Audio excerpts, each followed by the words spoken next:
What's up guys, welcome back to my channel. Today's video is a March wrap-up. So if you watched my February wrap-up, I think I mentioned at some point in that video, which I'll link it up in the cards here somewhere, that it wasn't the best reading month for me. I'm not really sure why. There were some hits, but there were also some misses. So I wanted to make sure that my March was a better reading month, and it being Women's History Month, I did actually read books all by female authors. I've got my handy dandy annotating journal here. I'm going to be kind of referencing this. You guys know the drill by now. So yeah, let's get into it. The first one was so good. I'm glad March really started off with a banger, and that is Trick Mirror by Gia Tolentino. This was pretty instantly a 5 out of 5. I knew right off the bat, just from the first couple of chapters, that it would be, because the writing. So if you don't know what this one is, which I feel like this is a pretty popular one, I've seen it a lot on BookTube and Bookstagram. So Trick Mirror is basically 9, were there 9 of them? Yes, 9 essays, and she focuses on all different topics for each one, and I really enjoyed her kind of social commentary. So it feels partly like an autobiography and then partly like cultural criticism, which I really appreciated. She really has a way of explaining things that, like emotions that you've probably felt before that you didn't necessarily have the language for. She talks a lot about feminism and just females in general, the female body, how if you have a female body you operate and function in a patriarchal society. She talks about her drug use. She talks about growing up in a super Christian household. The whole thing feels really relevant. Not just because of the topics that she's talking about, but because she kind of infuses her own experiences into them, and it makes it a lot more personal, and then you just automatically feel more connected to it. And there were a lot of really good quotes in here. I'll read a couple of them now. I loved her reflections on social media in general. So she says, "The internet positions personal identity as the center of the universe. It's as if we've been placed on a lookout and given a pair of binoculars that makes everything look like our own reflection." And then she also talks about that kind of drain that you feel after kind of scrolling for a while. She says, "It's essential that social media is mostly unsatisfying. That's what keeps us scrolling, in the hopes of getting some fleeting sensation, some momentary rush of recognition, flattery, or rage." I have like pages and pages on this one. That's how I usually know it's going to be a 5 out of 5. And it's so thin as well, like it's just under 300 pages. So highly recommend this one. I'm really glad that I got around to reading this one because it was much needed. Next up was a DNF. I usually have about one of these a month. I'm getting really good at knowing what books I'm not vibing with. So unfortunately I DNF'd Tell Me Lies by Carola Lovering. This is a novel about a 20-something girl named Lucy Albright. She's going to college for the first time, and she's sort of, making all the dumb sort of decisions that we make in college. She meets Stephen DeMarco, who's very interested in her, at least her body. That's kind of it. I don't even know how many pages I got into this. Maybe not even like 50 pages. I could not stand this Stephen DeMarco character. He literally makes me want to throw up. Some of the quotes I literally can't repeat because I would probably, the video might get taken down, like they're that disgusting and gross. I know that there are some slime balls out there for sure, and he's one of them, but I just was like, am I really gonna sit through however many pages this is? Am I gonna sit through almost 400 pages of him just talking about women's bodies in really disgusting ways? And Lucy's not even really into him. In my notes I said, the story so far has a vapid gossip girl vibe that I'm not really into. Lucy is a privileged white girl, half annoyed / half intrigued with Stephen, who's not my type, but who is making her spine melt like a candlestick. So there's something sort of pulling her to him.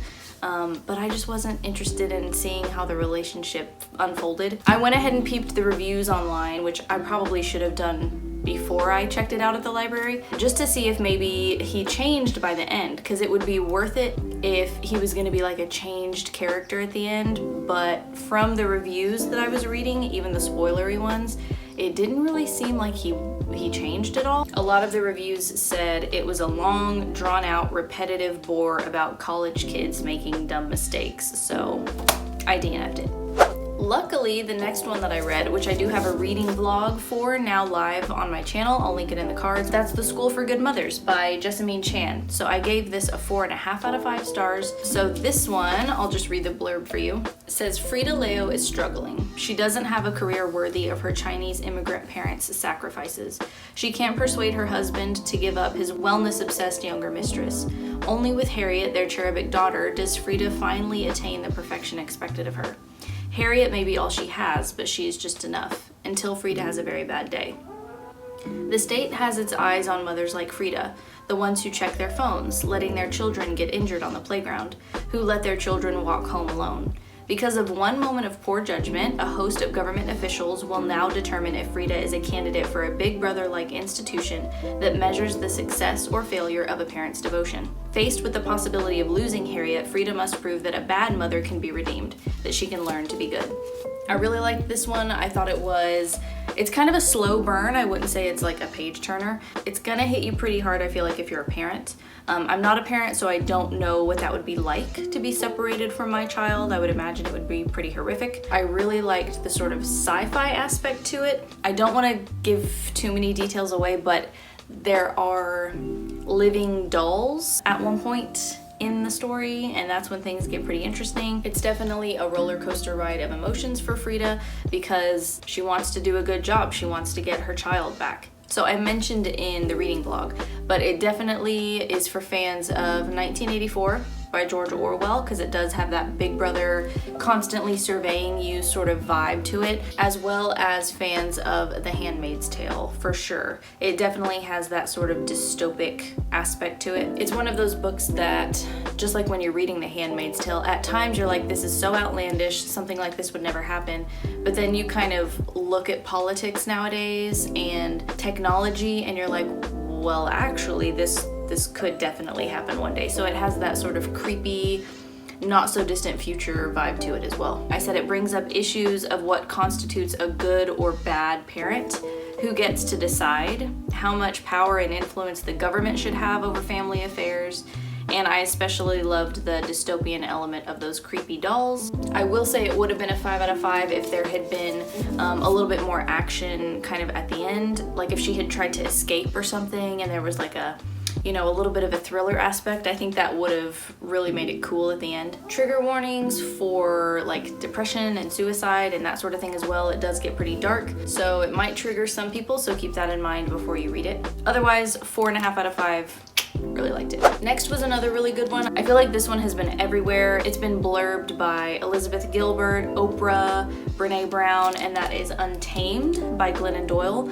So this is the story of Glennon herself and how she realized as a grown woman in her like 30s or 40s, I'm not really sure, with a husband and several children, that actually, I'm not happy in this marriage. Her husband was cheating on her. She was like, actually, I think I'm gay. Now what do I do? So she was famous first for being a Christian author, and then she sort of had to come out to all of those people, all of those fans, kind of deconstruct her family, and then build it into something new again. This one feels partly like an autobiography because we get so much information about her life. It partly also feels kind of like a self-help book or kind of like a wake-up call to be like, okay, is there something in your life that you're not happy with? What is it? Why?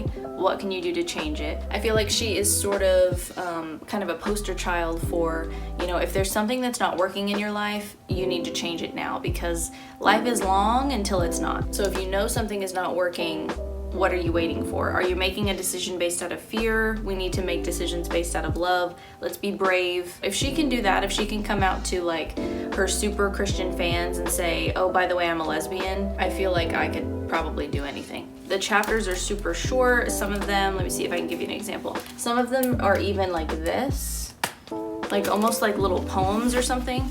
And there were some really good quotes. So what should I read? Oh, this was one that I really liked, and I've been thinking about this a lot in my own life. She says, consumer culture promises us that we can buy our way out of pain. that the reason we're sad and angry is not because being human hurts, it's because we don't have those countertops. Her thighs, these jeans. This is a clever way to run an economy, but it's no way to run a life. Consuming keeps us distracted, busy, and numb. And I've noticed so many times, if I'm feeling a certain way, or I might not even realize like how I'm feeling, like I'm not even tuning into it, I just go onto some app on my phone or a website and kind of browse around as a way to kind of not feel what I'm really feeling. And then by the time the package arrives in the mail, I've either forgotten that I ordered something, or instead of being super excited for it because I didn't even really want it in the first place, I'm like, okay, well, there's 50 bucks down the drain or whatever. So that was something that I really resonated with for sure. I feel like this quote right here is sort of like the mantra of the whole book. So if you like this quote, you would probably like the book. She says, "Let's conjure up from the depths of our souls the truest, most beautiful lives we can imagine. Let's put it all on paper and decide these are not pipe dreams. These are our marching orders," which I really love. And it really makes me want to buy a journal and start actually journaling again. So overall, I did like the writing style. The chapters are a little choppy, but I like that she uses stories and lessons from her own life to help other women recognize mentally what cages are you keeping yourself trapped in. So I said there was lots of commentary on the molds society tries to squeeze us, especially women, into. Her motto is basically to chase your dreams, but chase only the things that you feel like are absolutely true in the depths of your soul. The things that feel right and good for yourself, those are the only things you should be focused on. And she said sometimes the things that make your heart break are actually the things that lead you to your purpose. Not sure what that means for you, not even really sure what that means for me, but I really resonate with that quote. I didn't give this a star rating just because I usually don't when there's a memoir aspect to something, because how can you put a star rating on somebody's life? But for sure it was a 5 out of 5. Very enjoyable. I definitely got something out of it. And then finally we have another 5 out of 5, I Who Have Never Known Men. This was originally published in 1995 in French, so this is the English translation. It's by Jacqueline Hartman. The blurb says, "Deep underground, 39 women live imprisoned in a cage. Watched over by guards, these women have no memory of how they got there, no notion of time, and only vague recollections of their lives before.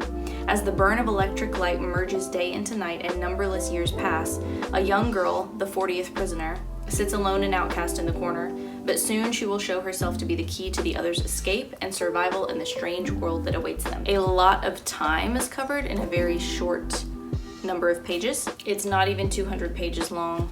It definitely has that sort of Handmaid's Tale dystopic aspect to it as well, just like The School for Good Mothers. So we follow the 40th prisoner. She does remain unnamed throughout the entire novel, and we find out kind of why she's so significant, why she's different. She is younger than any of the other women in the cage. She's never had any connections or any interactions with men before that she can remember anyway. This is one of my favorite quotes. She said, "The guards treat us as if there is no difference between one woman and another, but I'm me.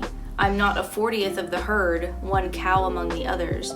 I'm gonna stare at him until he's embarrassed." So one of the things she does to kind of pass the time is to just try to stare daggers at one of the guards, one of the younger, cuter guards, just to try to get him to look at her or to like be embarrassed or blush or, you know, to notice her at all. So that's what that quote is about. The story really sets off in the 12th year of their imprisonment. An alarm goes off one day, the guards are nowhere to be found, and the door of the cage is open. So that's kind of a spoiler, but it happens fairly early on. There's actually a fairly decent chunk of the book that takes place outside of the cage. We basically follow the narrator as she discovers the world that is outside. Is it Earth? Is it somewhere else? Where is everybody? It's very sort of post-apocalyptic, but in a really subtle way. It's very much about the willingness of the human spirit to go on, to survive, to keep pushing forward, even when you're alone or even when it seems like you don't really have much to live for.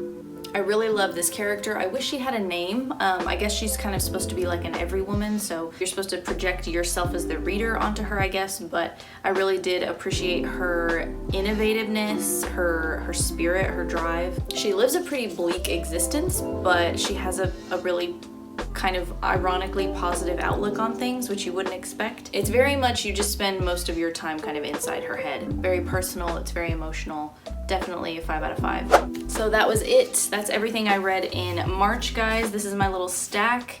Let me know, have you read any of these? What did you think? What are you reading for April? What should I read for April? Now I need new things to read, so let me know, and I'll see you guys next time. Thanks for watching. Bye. All female authors. Do you have to poop right now? Why do you always have eye boogers? This nest. I think I already... Can you... Sir? Now, maybe go ahead. Hey! Hey! Hey! Guillermo, what do you have? What are you eating? Is that a hair tie?